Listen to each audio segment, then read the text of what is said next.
Dhaka polytechnic ও boutique শিক্ষার্থীদের সংঘর্ষে আহত অর্ধশতাধিক তদন্ত কমিটি গঠনের নির্দেশ। মামলা দায়েরের পর বিপাকে ছাত্র আন্দোলনে আহতদের পরিবার, আসামিদের তালিকা নিয়ে বাণিজ্য। অ্যান্টিগা টেস্টের তৃতীয় দিন শেষে 181 রানে পিছিয়ে বাংলাদেশ, 9 উইকেটের সংগ্রহ 269 রান।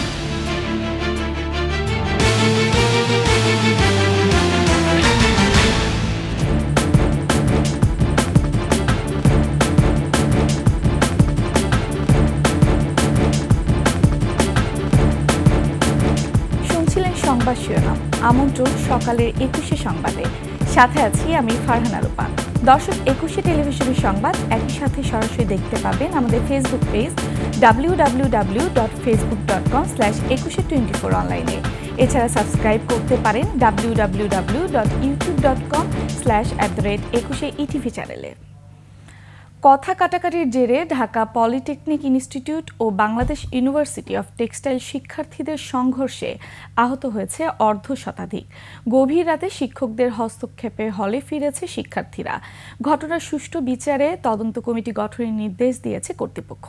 বিস্তারিত আকবর হোসেন সুমনের রিপোর্টে।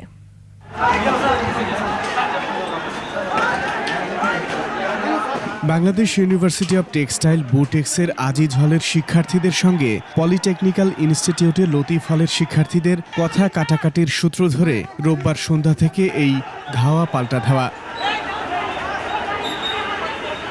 বিটাক মোড়ের দুই প্রান্তে দুই শিক্ষা প্রতিষ্ঠানের বিক্ষুব্ধ শিক্ষার্থীদের সামাল দিতে মাঝখানে সেনাবাহিনী ও পুলিশের অবস্থান ছিল সুদৃঢ়। তবে ইটপাটকেলের সংঘর্ষে অবস্থান ত্যাগ করে আইনশৃঙ্খলা বাহিনী। নিরাপত্তাহীনতার মধ্যে এমন আচরণে ক্ষুব্ধ শিক্ষার্থীরা। কয়েকজন ফোন করতেছে যারা লাইভ লোকেশন বাড়াইতেছে, যাদের বিল্ডিং হচ্ছে, এখনো রক্ত বের হইতেছে, তাদের উদ্ধার করতে পারতেছি না। সেখানে সেনাবাহিনী আমাদের একা রেখে চলে গেছে। আমাদের দায়িত্ব ছিল যে আমাদেরকে হল পর্যন্ত পৌঁছায় দেওয়া, আমাদের নিরাপত্তা নিশ্চিত করা। সেই জায়গায় সেনাবাহিনী আমাদেরকে অরক্ষিত অবস্থায় রেখে আসলে তারা লেজ গুটিয়ে চলে যায়। বুটেক্সের শিক্ষার্থীরা ঘটনার জন্য পলিটেকনিকের শিক্ষার্থীদের দায়ী করেন। পাল্টা জবাব দিতে রাজি হয়নি অভিযুক্তরা। বুটেক্স থেকে ছাত্রলীগ নাই, আমরা যারা আছি সবাই সাধারণ শিক্ষার্থী। সো এখানে তো ছাত্র রাজনীতির কোনো কথাই আসে না। দিনে দুপুরে তো কেউ আর হল দখল করতে পারবে না। তাদের উদ্দেশ্য হচ্ছে এই ছাত্র রাজনীতি, ছাত্র দলের রাজনীতির জানান দেওয়া। অ্যাম্বুলেন্স নিয়ে যখন আসতেছিলাম, আমি ভিতরে ছিলাম, পাশ থেকে পলিটেকনিক্যাল প্রত্যেকটা পোলাপান মজা মজা করে চিল্লানি স্লোগান দিছে। তাহলে আপনি বলেন যে এটা কতটা অমানবিকতার পরিচয় দিছে তারা। মধ্যরাতে শিক্ষকরাই দায়িত্ব নিয়ে শিক্ষার্থীদের হলে ফিরিয়ে দেন। তদন্ত কমিটিতেও নিশ্চিতভাবে বলা যায় হবেই। পলিটেকনিকের ছাত্র প্রতিনিধি প্লাস শিক্ষক এরা মিউচুয়াল করেই আমরা বিষয়টা অনেকটা স্বাভাবিক পর্যায়ে নিয়ে আসি। এখন মোটামুটি স্বাভাবিক। এখন আমরা বুটেক্স স্টুডেন্টদেরকে ওদের নিজ নিজ আবাসস্থলে আমরা নিয়ে যাবো। ঘটনা তদন্তে কমিটি গঠনেরও নির্দেশনা দিয়েছে কর্তৃপক্ষ। আকবর হোসেন সুমন, 21 টেলিভিশন, ঢাকা। ছাত্র আন্দোলনে আহত হওয়ার ঘটনায় মামলা দায়ের করে বিপাকে পড়েছে সুনামগঞ্জের ভুক্তভোগী পরিবার। মামলায় আসামিদের তালিকা ও গ্রেফতার নিয়ে চলছে রমরমা বাণিজ্য। বাদীর অভিযোগ, স্থানীয় এক সাংবাদিক ও আওয়ামী লীগ নেতা এ বাণিজ্যের সঙ্গে জড়িত। প্রতিনিধিদের সহায়তায় ডেস্ক রিপোর্ট। গণঅভ্যুত্থানের দিন গত 4 আগস্ট সুনামগঞ্জে ছাত্র জনতার আন্দোলনে হামলা চালায় পুলিশ ও আওয়ামী লীগ নেতাকর্মীরা। পুলিশের গুলিতে গুরুতর আহত হন শিক্ষার্থী জহুর আলী। বিভিন্ন হাসপাতালে চিকিৎসার পর সবশেষ ঠিকানা সাভারের সিআরপি। শরীরে বয়ে বেড়াচ্ছেন শতাধিক স্প্লিন্টার। উন্নত চিকিৎসা ছাড়া যা অপসারণ সম্ভব না বলে জানিয়েছেন চিকিৎসকরা। ঘটনার 1 মাস পর চিকিৎসা সহায়তার শর্তে সুনামগঞ্জের স্থানীয় এক সাংবাদিক মাসুম হেলালের পরামর্শে পুলিশ কর্মকর্তার নামে মামলা দায়ের করেন জহুরের বড় ভাই হাফিজ আলী। কিন্তু সেই মামলায় আসামির সংখ্যা বেড়ে হয় 99 জন। আর সাক্ষী হিসেবে অন্তর্ভুক্ত করা হয় উপজেলা স্বেচ্ছাসেবক লীগের আহ্বায়ক শিবলু আহমেদ চৌধুরীকে, যার কিছুই জানেন না বাদী নিজে। আমাকে নিয়ে কোর্টে গেল, তারপরে অনেকগুলো কাগজ দিয়েছে। কাগজের মধ্যে আমার সিগনেচার নেওয়া হয়েছে। 99 জনের নামে মামলা আর 200 জন অজ্ঞাতনামা। ওদেরকে আমি সবাইকে চিনার মতন না। সবাই তো আমার শত্রু না। আমাকে গুলি করেছে ওসি খালেক, রাজন, ওর সদস্যরা। কোনো এক পক্ষ মামলাটিকে ঘিরে বাণিজ্য করছে এমনটা বুঝতে পেরে মামলা তুলে নিতে গেলে হাফিজকে তুলে নিয়ে করা হয় নির্যাতন। দেখা যায় আমি কোর্টে গেছি, যাওয়ার পরে আমাকে কিছু সন্ত্রাসীরা আমাকে কিডন্যাপ করে নিয়ে গেছে। নেওয়ার পরে ওরা মারধর করেছে, করার পরে আমাকে থানা হস্তান্তর করেছে। তবে এসব কিছুকে বানোয়াট এবং উদ্দেশ্য প্রণোদিত বলে দাবি অভিযুক্ত সাংবাদিক মাসুম হেলালের। আমি এই মামলায় কে বা কারা আসামি হয়েছে না হয়েছে এর সাথে আমার কোনো সম্পৃক্ততা ছিল না। আমি মামলার যে ভিকটিম, মামলার যে বাদী, তাদের অনুরোধে এই মামলায়, যেহেতু আমি ঘটনাস্থলে ছিলাম, এই মামলায় আমি একজন সাক্ষী হয়েছি। মামলা বাণিজ্যের বিষয়ে তদন্ত করা হচ্ছে বলে জানিয়েছে পুলিশ। তারা যদিও আমাদের কাছে কোনো অভিযোগ জানায়নি, কিন্তু আমরা সেই বক্তব্যের প্রেক্ষিতে আমরা নিজেরাই স্ব-উদ্যোগে আমরা এটা যাচাই বাছাই করছি, এটা সত্যতা নিরূপণের চেষ্টা করছি। যদি এই ধরনের কোনো ঘটনা কেউ ঘটিয়ে থাকে, কেউ জড়িত থাকে, তথ্য প্রমাণ পাওয়া যায়, সেই তথ্য প্রমাণের ভিত্তিতে অবশ্যই আমরা যথাযথ আইনানুগ ব্যবস্থা গ্রহণ করব। আসামি পক্ষের আইনজীবী জানান, এরই মধ্যে আদালতে মামলাটি প্রত্যাহারের বিষয়ে আবেদন করেছে বাদীপক্ষ। বিজ্ঞ আমলি আদালত এটা যাচাই বাছাই করার জন্য তারা একটা সমন ইস্যু করছিলেন। তো সেই সমনের ভিত্তিতে শুনলাম 11 তারিখে বাদী নাকি কোর্টে আসছিল। কোর্ট যখন তারা খুঁজলেন যে সমন তো দিয়েছিলাম বাদী আসছে কিনা, তখন বাদীর আর পাওয়া যায়নি। পরে বিভিন্ন মাধ্যমে জানতে পারলাম বাদীকে তারা যেন কোর্ট থেকে নিয়ে চলে। ইতিমধ্যে এই মামলায় সাবেক পরিকল্পনা মন্ত্রী এম এ মান্নান ও সুনামগঞ্জ 5 আসনের সাবেক এমপি মহিবুর রহমান মানিক গ্রেপ্তারের পর বর্তমানে জামিনে আছেন। Yusuf Hasan Naim, news desk, 21 television. 21 টেলিভিশনের সূচনা লগ্নের সহকর্মীকে সংবর্ধনা জানালেন 21 টেলিভিশনের চেয়ারম্যান ও সিইও আব্দুস সালাম।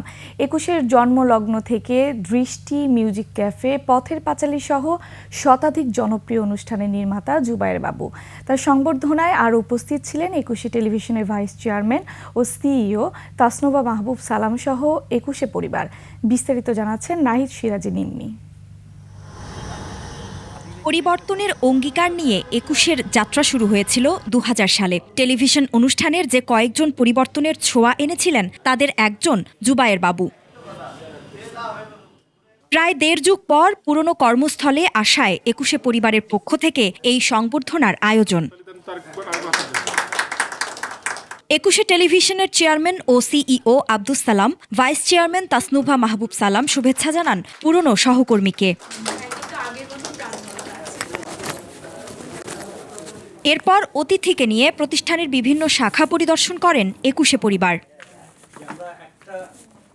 এ সময় 21 টেলিভিশনের সাথে সম্পর্কের সমীকরণের গল্প তুলে ধরেন জুবায়ের বাবু।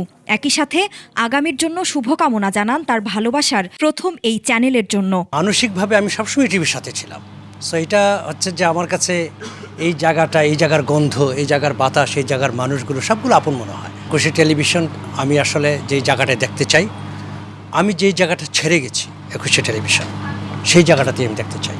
21 টেলিভিশনের ভাইস চেয়ারম্যান ও সিওও তাসনুভা মাহবুব সালাম বলেন, সাবেক এই সহকর্মীকে পেয়ে আনন্দের কথা এবং চ্যানেল নিয়ে তার আগামীর পরিকল্পনা। মুক্ত বাতাসে আমরা কথা বলতে পারতেছি, so very happy for this. হ্যাঁ, এবং যেটা ইটিভি যেখানে উনি রেখে গিয়েছেন, যেটা বললেন উনি একটু আগে, of course we are trying to go there ইনশাআল্লাহ। নব উদ্যমে এগিয়ে যাচ্ছে 21 টেলিভিশন। এই অগ্রযাত্রায় জুবায়ের বাবুকে পাশে থাকার আহ্বান জানালেন 21 টেলিভিশনের চেয়ারম্যান ও সিইও আব্দুস সালাম।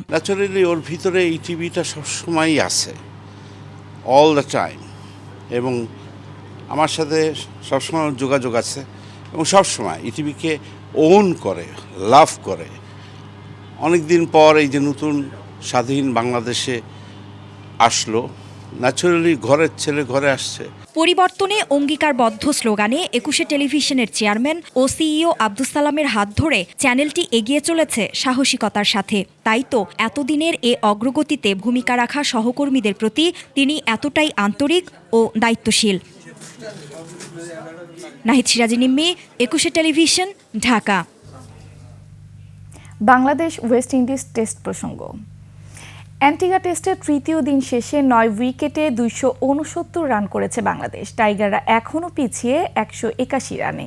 2 উইকেটে 40 রান নিয়ে দিন শুরু করা বাংলাদেশ প্রথম ধাক্কা খায় শাহাদাত দীপুর পতনে।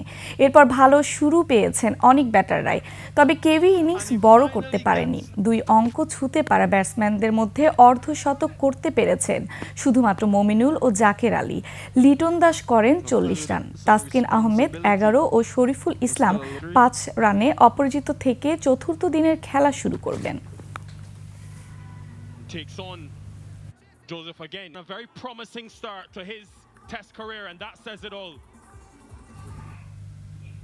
নিচ্ছি সংবাদ বিরতি, যখন ফিরছি তখন আরও যা সংবাদ থাকবে। টেকনাফে আওয়ামী লীগ নেতার দখলে বৌদ্ধ বিহার, আদালতের নির্দেশের পরেও উদ্ধার করেনি প্রশাসন। সবই হবে বাসায় বসে। আইডিএলসি আমার ফাইন্যান্সিয়াল পার্টনার বলেই সেভিংস করতে পারছি ডিজিটালি।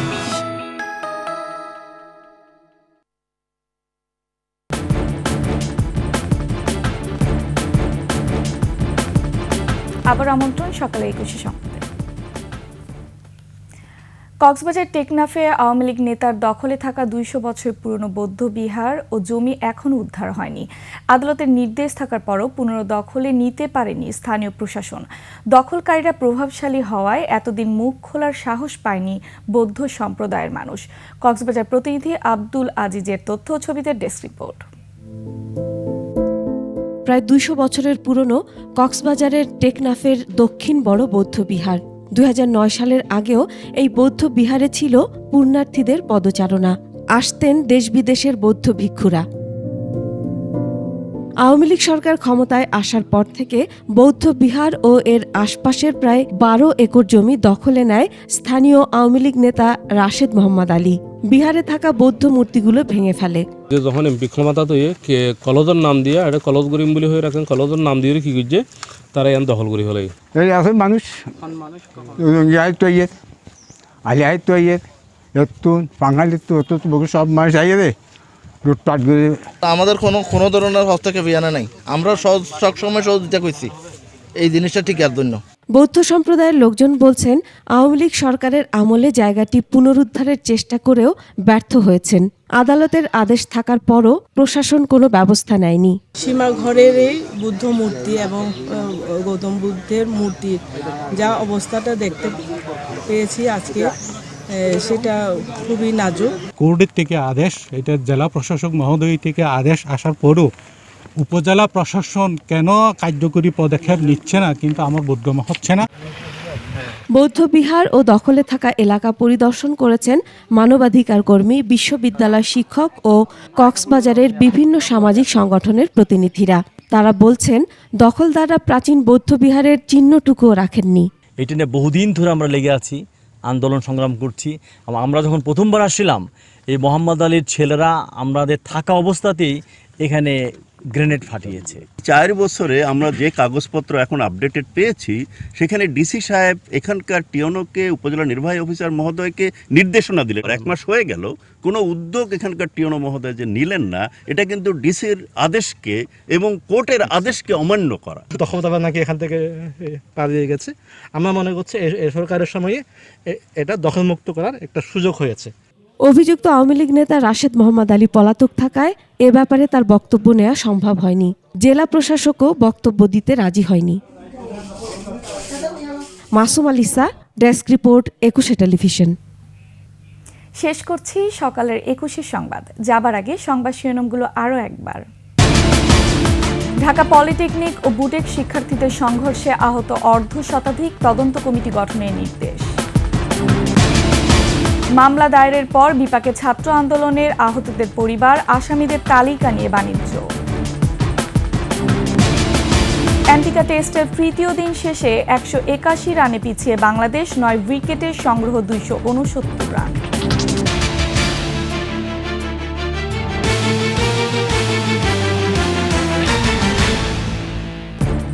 সর্বশেষ সংবাদ জানতে ডায়াল করুন 2021 নম্বরে, আর ভিজিট করুন 21-tv.com ওয়েবসাইটে। ফেসবুকে ভিজিট করতে পারেন www.facebook.com/2124 অনলাইনে। এছাড়া সাবস্ক্রাইব করতে পারেন www.youtube.com/@21etv চ্যানেলে। এতক্ষণ সঙ্গে থাকার জন্য ধন্যবাদ। পরবর্তী সংবাদ সকাল 9টায় দেখার আমন্ত্রণ রইল। 21-এর সাথেই থাকুন।